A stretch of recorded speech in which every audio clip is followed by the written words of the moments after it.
with respect to the street preachers, I have to confess that I haven't really heard them at any length, and the ones here in Rundle Mall, I haven't actually spoken with, and I haven't seen them operating at length.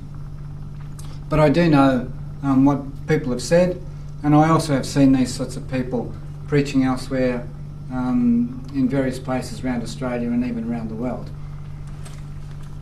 It's not. In some ways, these people are trying to, I think, emulate some of the prophets from the Old Testament and the method that they were using. I don't think that any of them are emulating the way in which Jesus spoke, which tended to be much more of an engaging rather than a confrontational approach. I think it's important to see that Jesus spent 30 years growing up amongst human beings, getting to know them and understanding them before he even started his ministry. And I think that that's a very important part of sharing the gospel, that you get to know the people that you're speaking with. Whereas in these situations where people are simply confronting people totally cold and often somewhat aggressively, it minimises the impact of their message, and sometimes it actually is quite detrimental to the way in which, to the actual message of love, which is essentially the message of the gospel and the message of God.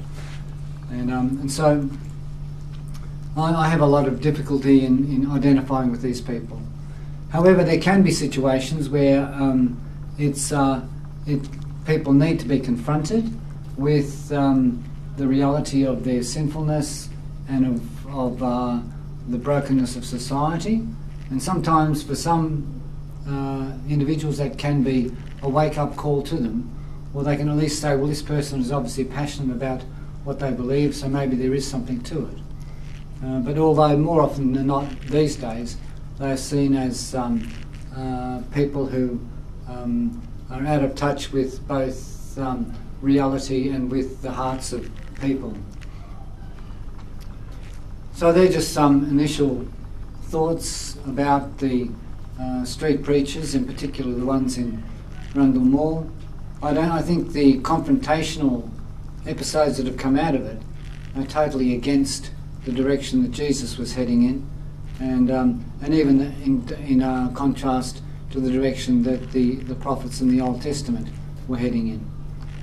They weren't out for a confrontational context, but rather a reconciliatory context, which is what their essential message was about. And so I think there is one has to have a great deal of caution, both about supporting or even, let alone even considering this method of evangelism. I think there are many other means that we don't use, when in actual fact we should be using them to share the message of grace with the people around us.